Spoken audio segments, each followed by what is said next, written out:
l'histoire bouleversante et extraordinaire de la vie du prophète Nouh, paix sur lui. Un prophète parmi les Ulul Azm, à qui une sourate du noble Coran porte son nom. Le prophète persévérant qui lutta durant 950 ans pour sauver l'humanité de l'association et de l'incroyance. Le prophète véridique, honoré par Allah le Très-Haut, qui dit « paix sur nous » et l'a compté parmi ses élus. Le symbole du salut lors du déluge, le maître mystérieux des charpentiers et des marins. Le prophète ayant vécu le plus longtemps parmi tous les prophètes connus. Le premier messager d'Allah à combattre les idoles. Celui à qui l'on adressait une salutation pour être préservé du mal des scorpions et des serpents. Le grand prophète, considéré comme le second père de l'humanité. Nouh, sa vie. Le prophète, Nouh, fut envoyé environ 1000 ans après Adam. Durant cette période, les hommes vivaient dans l'unicité et évitaient d'associer quoi que ce soit à Allah. Ibn Abbas rapporte, il y a 10 siècles entre Adam et Nouh. Durant tout ce temps, les hommes étaient sur l'islam. Le noble Coran et les hadiths du prophète, paix et bénédiction sur lui, mentionnent Nouh de nombreuses fois. La 71e sourate porte son nom et relate du début à la fin son combat pour le Tawhid. Cependant, le Coran ne rapporte que la partie de sa vie à partir de sa mission prophétique. Son peuple ayant été châtié par le déluge pour ne pas avoir cru. Cet événement porta son nom, le déluge de Nouh. Dans le Coran, le prophète Nouh est décrit comme un serviteur extrêmement reconnaissant et patient. Une autre particularité de ce noble prophète est sa grande fermeté envers les mécréants. Il exerça également le métier de berger et de commerçant. En raison de l'arche qu'il construisit, il est considéré comme le maître des charpentiers et des marins. Ses caractéristiques selon le Coran. Le prophète Nouh était un serviteur très reconnaissant. Sa patience face aux épreuves fut donnée en exemple à l'humanité. Il était également très sévère envers les mécréants. Il fait partie des messagers, dignes de confiance, envoyés au peuple. Il est aussi considéré parmi les prophètes dotés d'une loi, charia. Selon certains récits, durant le déluge, il prit le corps du prophète Adam, situé sur le mont Abu Kubaïs, le plaça dans un cercueil et le réenterra après le déluge. Le prophète Nouh, premier prophète envoyé après Idriss, paix sur eux, exerçait aussi la charpenterie. Il fut surnommé Nejiyullah, celui qu'Allah a sauvé, et Sheikh al-Anbiya, le doyen des prophètes. L'appellation « celui sauvé du déluge » fut également utilisée pour Moussa lorsqu'il fut sauvé de Pharaon. Selon certaines traditions, son vrai nom serait Yeshkour, Sakin ou Abdul Ghaffar. Le chef de son peuple était un tyran issu de la descendance de Kabil, Caïn, nommé Dermezil. Les premières formes de polythéisme avant nous, les gens vivaient dans l'unicité. Le polythéisme apparut pour la première fois dans son peuple. Après l'ascension d'Idriss au ciel, ses disciples pieux, Ouad, Suwa, Yus, Yuk et Nesr, continuèrent à transmettre la religion et jouissaient d'un grand respect. À leur mort, les gens, sous l'inspiration du diable, fabriquèrent leurs statues pour se souvenir d'eux. Avec le temps, ces statues furent idolâtrées. Chaque tribu avait sa propre idole et un gardien attitré. Le prophète Nouh se moquait de ces idoles. Allah envoya Nouh à ce peuple idolâtre pour les ramener à sa religion. Mais seule une minorité crut en lui. Un de ses fils compta même parmi les mécréants. Le verset dans lequel ils disent « N'abandonnez pas vos divinités, n'abandonnez ni Ouad, ni Suwa, ni Yus, ni Yuk, ni Nesr » fait référence à ces idoles. Transmission des idoles aux Arabes. Ibn Abbas rapporte que ces idoles furent plus tard transmises aux Arabes. Ouad appartenait à la tribu Kalb, à Doumat al-Jandal. Suwa appartenait à Oudaïl. Yus appartenait à Mourad, puis à Bani Goutaïf. Yuk appartenait à Hamdan. Nesr appartenait à Himyar. Ces noms étaient à l'origine ceux d'hommes pieux du peuple de Naouch. Après leur mort, le diable suggéra à leur peuple d'ériger des statues à leur effigie. Au début, ils ne furent pas adorés, mais lorsque les générations suivantes oublièrent leur histoire, les statues devinrent des idoles. Les avertissements du prophète.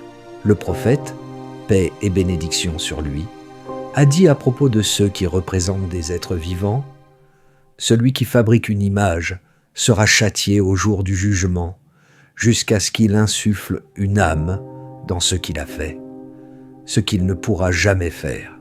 Les plus sévèrement punis seront ceux qui fabriquaient de telles images. La corruption du peuple de Nou. Le peuple de Nou était d'une grande injustice et d'une extrême rébellion. Allah les décrit comme des oppresseurs, des pervers, un peuple plongé dans le mal, un peuple sans compassion, à la conscience éteinte. Ils refusaient de croire qu'un prophète puisse être un simple être humain. Nous ne voyons en toi qu'un homme comme nous. Si Allah avait voulu, il aurait envoyé des anges. Nous n'avons jamais entendu une chose pareille chez nos ancêtres. Ils méprisaient les croyants issus des catégories les plus modestes de la société, disant « Nous ne voyons que les plus humbles d'entre nous te suivre. Vous n'avez aucune supériorité sur nous. Nous pensons que tu es un menteur. Cet homme, disent-ils, a quelque chose de fou en lui. Surveillez-le pendant quelque temps. » Avant ces idolâtres, le peuple de Nou traita également son prophète de menteur et de fou. Son chemin leur était coupé. Non, le jour du jugement, Nou et son peuple. Le peuple de Nou était extrêmement entêté. Ils avaient fait de l'obstination un principe dans leur vie ici-bas, et ils poursuivront cette obstination dans l'au-delà. Ils n'admettront même pas qu'un prophète leur ait été envoyé. Le messager d'Allah, paix et bénédiction sur lui, a dit « Nous, paix sur lui, et sa communauté seront amenés le jour de la résurrection. Allah le Très-Haut demandera à nous « As-tu transmis le message ?»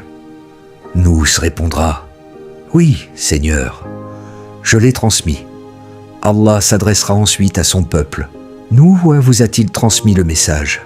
Ils répondront « Non, aucun prophète ne nous est venu. » Alors, Allah dira à nous, qui témoignera de ta véracité. Nouah dira « Muhammad et sa communauté témoigneront pour moi. » Ainsi, la communauté de Muhammad témoignera effectivement que Nouh a transmis le message. Le rapporteur du hadith ajoute « Le noble Coran indique clairement que le prophète Muhammad, paix sur lui, et sa communauté témoigneront au sujet des autres prophètes et de leur peuple. Comme le dit le verset, « Ainsi avons-nous fait de vous une communauté juste, afin que vous soyez témoins contre les gens et que le messager soit témoin contre vous. » Les causes de la destruction du peuple de Nou. 1. Ils vivaient dans la mécréance et ils niaient la résurrection. 2. Ils adoraient les idoles et ils encourageaient le polythéisme. 3. Ils méprisaient Nou. Ils se révoltaient contre lui et ils lui causèrent du tort. 4. Ils étaient orgueilleux. Ils traitaient les pauvres de misérables et ils dédaignaient les sages. 5. Leurs femmes manquaient de pudeur et de chasteté. 6. Ils étaient excessivement attachés au plaisir de ce monde. 7. Ils ne remerciaient pas Allah pour ses bienfaits, alors qu'il commande la gratitude et interdit l'ingratitude, la mission de Nouh. Lorsque Nouh avait 50 ans, l'ange Jibril, Gabriel, vint lui annoncer sa prophétie, et il lui dit d'aller vers Dermesil et son peuple pour leur transmettre le message du Tawhid. Nouh promit alors de consacrer toute sa vie à la transmission du pur monothéisme. Le Coran dit « Nous avons pris des prophètes un engagement solennel, de toi, de Nouh, d'Ibrahim, de Moussa et de Issa, fils de Mariam. Nous avons pris d'eux un engagement des plus fermes. Et encore, nous avons envoyé Nouh à son peuple. Il leur dit « Je suis pour vous un avertisseur clair. N'adorez qu'Allah. Je crains pour vous le châtiment d'un jour douloureux. » Au début, Nouh accomplit sa mission en secret. Puis il prêcha ouvertement, bien qu'il fût aimé autrefois. Les choses changèrent lorsqu'il commença à prêcher. Très peu crurent en lui. L'opposition du peuple. Le chef du peuple, Dermesil, apprit que Nouh appelait au monothéisme. On lui dit « C'est un homme de notre peuple, Nous, fils de la Mecque, il était censé être raisonnable, mais il est devenu fou. Il prétend être prophète, et il s'oppose à nos idoles. Dermesil convoqua alors nous, et le réprimanda. « Malheur à toi! Renies-tu nos divinités ?» Il se moquait également de lui.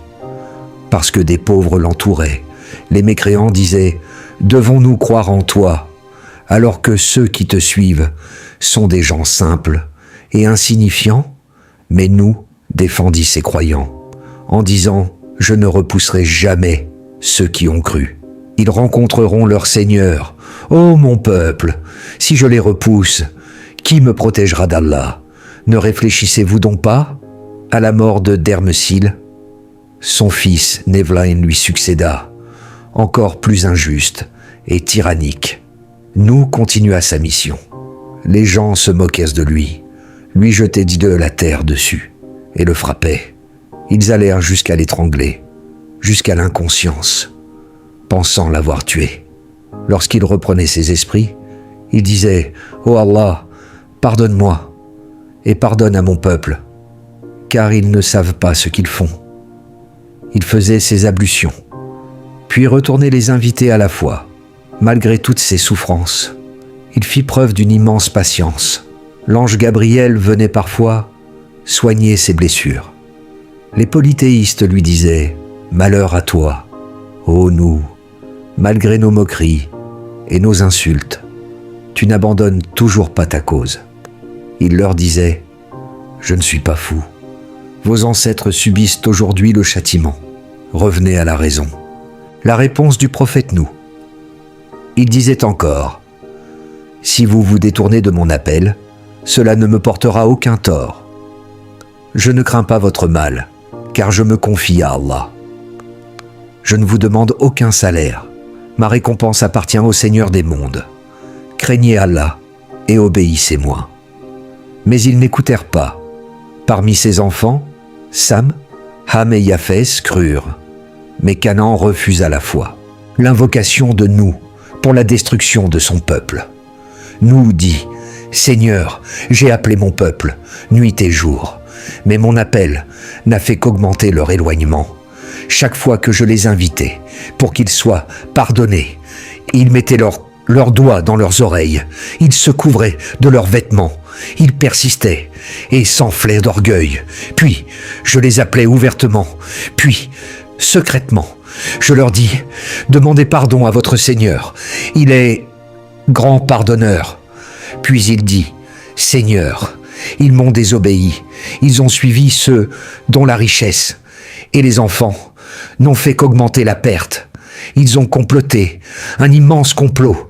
Ils ont dit aux gens « N'abandonnez jamais vos divinités, ni Wad, ni Suwa, ni Yus, ni Yuk, ni Nesr. » Ainsi, ils en ont égaré une multitude. Seigneur, ne fais qu'augmenter l'égarement de ces injustes. Et il invoqua « Seigneur, ne laisse sur terre aucun mécréant. S'il en reste, ils égareront tes serviteurs.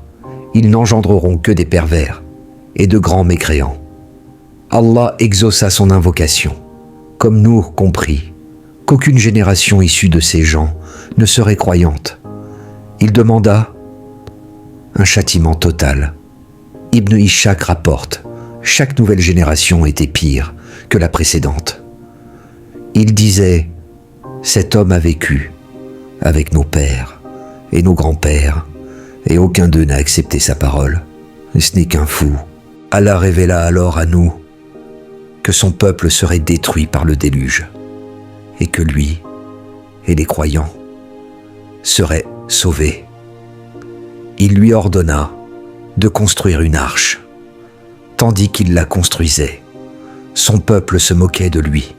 Selon les récits, lorsque l'ordre de construire l'arche lui fut donné, le prophète Nouh demanda où il trouverait du bois. Il reçut alors l'ordre de planter des arbres, appelés tecs de l'Inde. 40 ans plus tard, il abattit ces arbres et construisit l'arche. L'arche bâtie par nous et les croyants était faite d'un bois très solide, capable de résister aux conditions les plus difficiles. Lorsque sa construction fut achevée, chaque espèce d'animaux y entra par paire, ainsi que les membres de sa famille, excepté ceux contre qui le jugement de noyade avait été décrété, et les croyants. Nous et ceux qui crurent furent sauvés, tandis que sa femme et son fils périrent avec les mécréants. Ibn Abbas rapporte que 80 personnes montèrent à bord de l'arche. Le cercueil d'Adam, apporté par l'ange Gabriel, fut également chargé dans l'arche et placé entre les hommes et les femmes. Le Coran dit, lorsque notre ordre vint et que le four se mit à bouillonner, nous dîmes, emmène dans l'arche un couple de chaque espèce, ta famille, sauf ceux contre qui la sentence est déjà prononcée, ainsi que les croyants. Or seuls, très peu, crurent avec lui. Le terme Tanour signifie littéralement four. Certains savants ont interprété cela en disant que l'arche possédait un dispositif de chaudière chauffée, comme un système fonctionnant à la vapeur.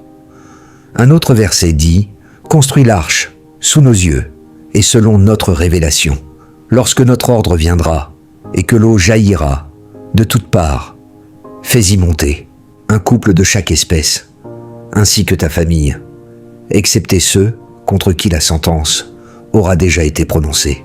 Ne m'interpelle pas au sujet des injustes, ils seront noyés. » La forme de l'arche, Ibn Abbas rapporte. L'arche mesurait 300 coudées de longueur, selon la coudée d'Idris, 50 coudées de largeur et 30 coudées de hauteur. La partie la plus haute dépassait l'eau de 6 coudées. L'arche comportait 3 étages et 3 portes, superposées les unes au-dessus des autres. Les planches étaient fixées par des clous. Le Coran dit « Nous la fîmes voguer sur une embarcation faite de planches et de clous. » Le scorpion et le serpent, les animaux furent embarqués également. Selon les récits, nous ne voulûmes pas faire monter le serpent et le scorpion. Ceux-ci dirent « Nous ne ferons aucun mal à celui qui invoque ton nom. » Ainsi, il est rapporté que quiconque est menacé par un serpent ou un scorpion et récite avec sincérité le verset « Paix sur nous dans tout l'univers » sera protégé de leur mal. Le début du déluge. Lorsque nous eût embarqué ceux qui devaient l'être et achever les préparatifs, les signes du déluge apparurent. Le Coran décrit cette scène ainsi.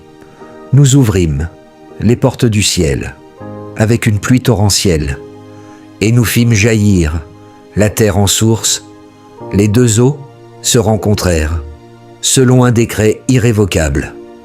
Nous et son fils Canaan, le fils de nous, refusa de monter dans l'arche. Nous l'exhorta une dernière fois, mais sans effet.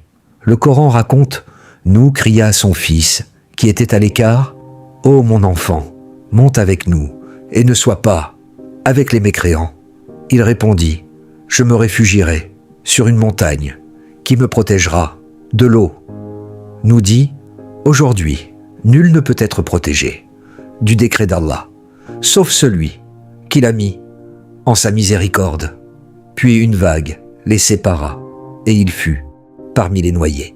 La demande de nous et le rappel divin.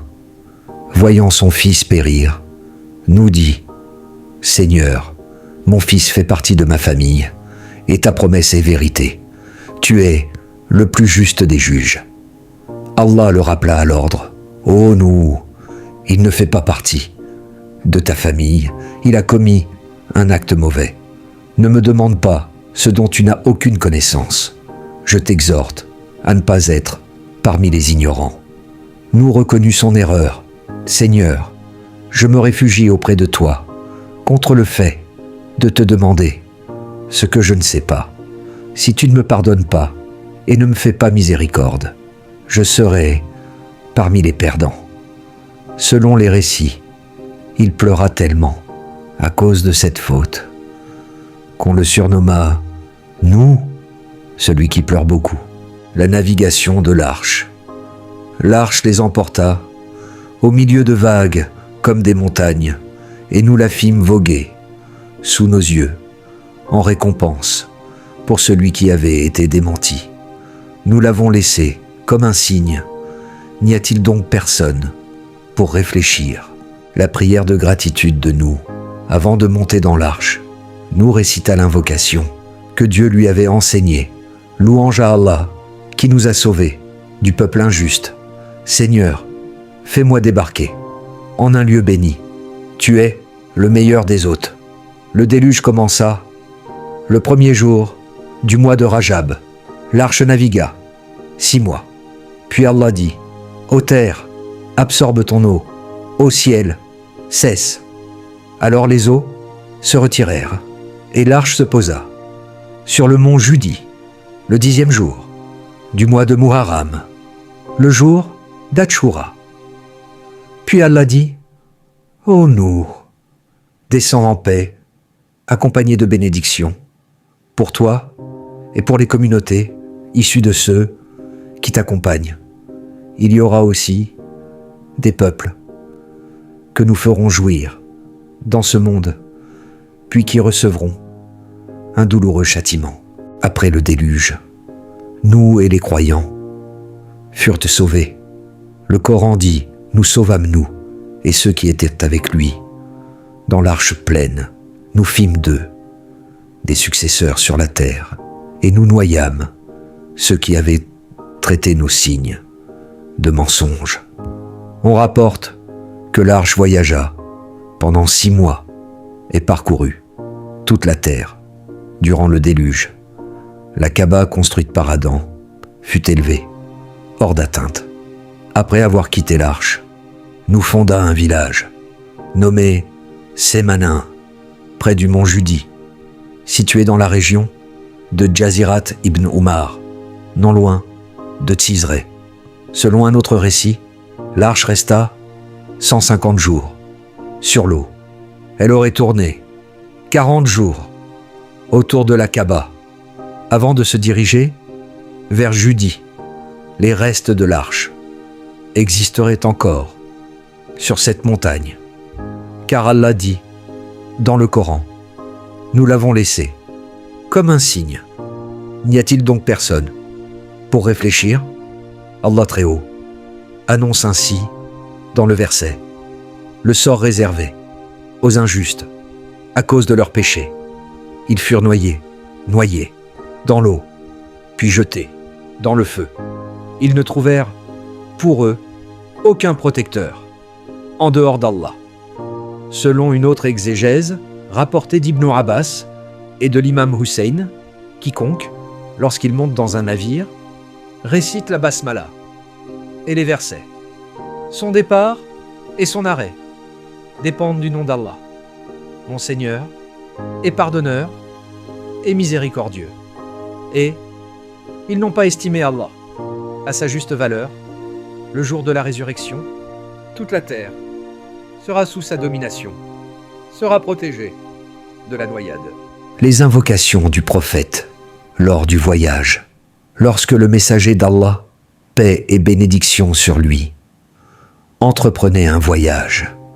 Il montait sur sa monture, s'installait correctement, puis prononçait 3 takbirs et récitait « Gloire à celui qui nous a soumis ceci », alors que nous n'étions pas capables de le maîtriser. Et certes, c'est vers notre Seigneur que nous retournerons. Puis il invoquait « Ô Allah, nous te demandons en ce voyage la piété, le bien et les œuvres qui te plaisent. Ô Allah, facilite notre voyage et rapproche-nous sa distance. Ô Allah, tu es le compagnon du voyage et le protecteur de la famille. Restez derrière nous. Ô Allah, je me réfugie auprès de toi contre les difficultés du voyage, les mauvaises surprises et le retour avec un mal dans nos biens ou nos familles. À son retour, il ajoutait « Nous sommes ceux qui reviennent, qui se repentent, qui adorent et qui louent leur Seigneur. » Nous et la gratitude. Le prophète Nouh était un serviteur extrêmement reconnaissant Allah rappelle cette qualité pour encourager l'humanité à la gratitude. Sachez que nous était un serviteur très reconnaissant. Il récitait la basmala avant de manger ou de s'habiller et disait « Alhamdulillah » après avoir fini. Pour cela, Allah le nomma Abd Shakur, le serviteur reconnaissant. Sari al-Saqati, qu'Allah sanctifie son âme, disait « Celui qui reçoit un bienfait, mais n'en remercie pas, Allah le lui retire. » En effet, le Coran dit « Si vous êtes reconnaissant, j'augmenterai certainement vos bienfaits. Mais si vous êtes ingrat, mon châtiment sera terrible. » L'histoire de la mer. Au temps de nous, à l'époque de nous, les hommes vivaient très longtemps, parfois 800 ou 1000 ans. Une femme perdit son fils et pleura abondamment. Une voisine lui dit « Pourquoi pleures-tu ainsi? C'est la décision d'Allah. » Elle répondit « Je ne pleure pas à cause de son décès. Je pleure parce qu'il n'a pas assez profité de la vie. » Quel âge avait-il? 275 ans. La voisine dit alors « Si tu pleures pour si longtemps, que feront les gens de la fin des temps, dont la vie sera de 50 ou 60 ans? Vraiment? Oui, par Allah, s'ils étaient à ma place, je ne changerais même pas le piquet de ma tante. » Nous, le second père de l'humanité, selon les savants, le déluge fut universel. Il recouvrit toute la terre. Nishansizad Mohidin Mehmed écrit dans Mirat al-Kainat. Les 80 survivants fondèrent la ville de Madinat al-Samanin. L'humanité se repeupla à partir de ces 80 personnes. Le fils aîné de nous, Sam, était intelligent, pieux et vertueux. Il succéda à son père et reçut ses bénédictions. La majorité des gens pieux descendirent de lui. Les Arabes et les Perses proviennent de sa lignée. De son fils Ham descendent les Indiens, les Abyssins et les peuples d'Afrique.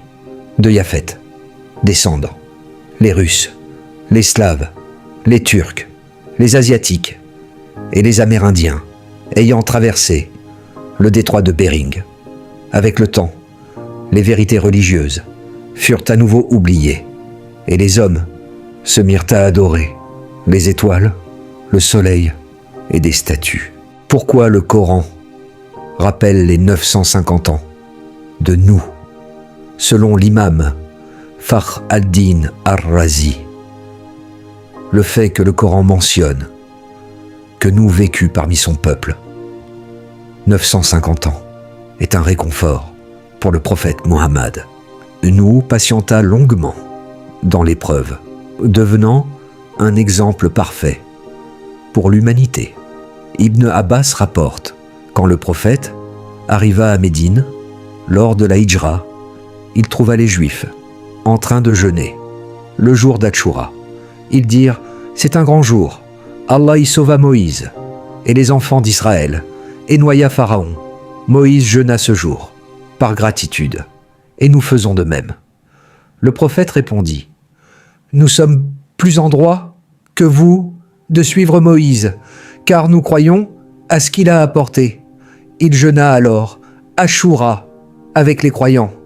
Il recommanda ensuite de jeûner soit le 9 et le 10, soit le 10 et le 11, pour se distinguer des Juifs. Aïcha, qu'Allah l'agrée, rapporte, avant que le jeûne de Ramadan ne devienne obligatoire, le jeûne d'Achoura était pratiqué. Lorsque Ramadan devint obligatoire, Achoura devint un jeûne surérogatoire. Celui qui voulait le jeûnait, celui qui ne voulait pas s'en abstenait. La mort de nous, le lieu exact de sa tombe, n'est pas connu. Certaines traditions la situent à la Mecque, entre le Multezam et Makam Ibrahim, à Cizré, à Najaf, ou encore à d'autres endroits. La prophétie de Naou dura 950 ans. Après cette longue vie, Allah reprit son âme, comme il le fait pour toute créature. Au moment de sa mort, il recommanda à ses fils: adorez Allah continuellement. Ô mon fils Sam, n'entre pas dans la tombe avec le moindre atome de polythéisme dans ton cœur. Celui qui se présente à Allah en associant quoi que ce soit n'a aucune excuse, et n'entre pas dans la tombe avec un atome d'orgueil. L'orgueil est le manteau d'Allah. Quiconque conteste avec lui dans ce manteau subira sa colère. Ô mon enfant, n'entre pas dans la tombe alors qu'il subsiste dans ton cœur ne serait-ce qu'un atome de désespoir ou de doute quant à la miséricorde d'Allah, car seuls ceux qui sont dans l'égarement désespèrent de la miséricorde d'Allah. Ô mon enfant, je te recommande la parole de l'unicité, La ilaha illallah. Si les 7 cieux et les 7 terres étaient hautes et placées dans un plateau de la balance, et la formule de l'unicité dans l'autre, elle serait plus lourde. Selon un récit, lorsque sa mort approchait, on demanda au prophète Nouh, paix sur lui, ô Abul Bachar, ô prophète, à la longue vie, comment as-tu trouvé ce monde? Il répondit, je l'ai trouvé comme une maison, avec 2 portes. Je suis entré par l'une et sorti par l'autre. Le prophète Nouh s'était construit une cabane faite de roseaux. Quelqu'un lui dit, pourquoi ne t'es-tu pas construit une maison plus solide? Il répondit, pour quelqu'un qui va mourir, même ceci est trop. La patience exceptionnelle de Nouh, malgré les persécutions, le rejet, l'injustice, l'ingratitude et les moqueries de son peuple, qui dura près de 950 ans, le prophète Nouh fit preuve d'une patience, d'une détermination et d'une foi inébranlable face à l'entêtement et à la tyrannie de son peuple. Il conserva son sang-froid et sa fermeté, restant attaché aux ordres d'Allah, sans jamais dévier de la vérité. La patience extraordinaire de Nouh constitue un exemple sublime, non seulement pour les prophètes venus après lui, mais aussi pour toutes les communautés humaines. Il montra à l'humanité entière l'importance de la constance, de la confiance en Allah et de la soumission sincère, même dans les pires épreuves. Sa patience fut un honneur qu'Allah lui accorda, et elle demeure, pour nous, un héritage précieux, une vie qui enseigne la foi et la persévérance. La vie de Nouh, paix sur lui, nous rappelle que quelles que soient les difficultés, celui qui avance sous la guidance divine finit par triompher. Elle nous montre la force de l'endurance, de la conviction et de la fidélité au commandement divin. Cet héritage n'est pas seulement un récit historique, il constitue un enseignement qui continue de nous inspirer aujourd'hui encore, apportant sérénité et lumière dans le cœur de ceux qui méditent.